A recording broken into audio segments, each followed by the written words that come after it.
From the Home Slice News Center, this is the Daily Slice for Monday, March 27th, 2023. I'm D-Ray Knight. This is what's going on. South Dakota lawmakers returned to Pierre today to take up 4 vetoes from Governor Kristi Noem. Among the 4 is one that classifies marijuana as hemp. Another deals with digital currency, and a third bill veto deals with treating teachers and school employees the same as law enforcement officers in instances of assault in their official duties.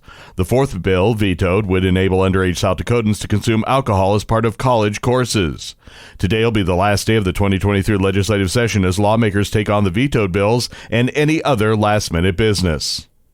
A home on Elk Creek Rd was damaged by fire. Amy Rose has the story. A home on the 14700 block of Elk Creek Rd in an incorporated Meade County was severely damaged in a fire Friday afternoon. When the North Haines Volunteer Fire Department first arrived on the scene, firefighters saw that the fire was burning in the home's attached garage and had spread into the home itself. Because of an inadequate water supply, a second alarm was issued, but the on-scene crew was able to bring the fire under control before more resources arrived. The cause of the fire appears to be accidental. However, it is still under investigation. Defense and prosecuting attorneys for South Dakota's only inmate on death row made their case in front of a federal judge in Sioux Falls on Friday. Briley Piper was found to be one of 3 people guilty in the death of Chester Allen Pogue near Spearfish in 2000. Piper did not appear in court. However, attorneys argued on his behalf that the initial court-appointed attorney did not do his due diligence in having assessments conducted for Piper, including fetal alcohol syndrome. The judge will issue a written opinion regarding the arguments.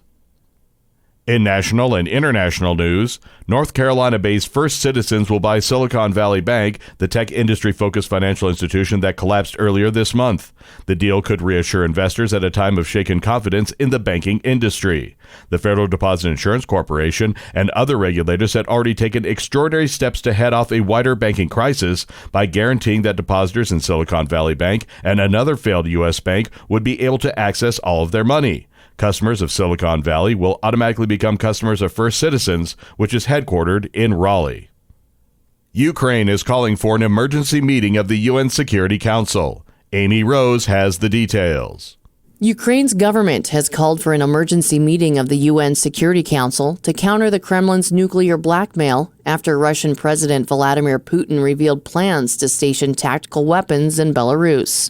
One Ukrainian official said Sunday that Russia took Belarus as a nuclear hostage, but Moscow said it was making the move in response to the West's increasing military support for Ukraine. Putin announced the plan in a television interview that aired on Saturday. He said it was triggered by a UK decision this past week to provide Ukraine with armor-piercing rounds containing depleted uranium. Only UConn has been there before. When the rest of the field travels to Houston to play for the national title, Florida Atlantic, San Diego State, and Miami will all be making their first appearances at the Final Four. It's the first time since 1970 that 3 first-timers all showed up in the same year. There will be no number 1 seed at the national championship for the first time since 2011. Instead, there will be a 9th seed in Florida Atlantic, 2 5 seeds in San Diego State and Miami, and a 4th seed in UConn, which opens as an overwhelming favorite. Your weather forecast from the Home Slice Weather Center. There may be a few flurries today and cloudy skies and 32. Low tonight, 23. And that was your Daily Slice for Monday, March 27th, 2023. The Daily Slice is a production of Home Slice Media Group, hosted by D-Ray Knight with Amy Rose. Executive producer Mark Houston. Engineered by Chris Jacquez. I'm D-Ray Knight. Have a great day.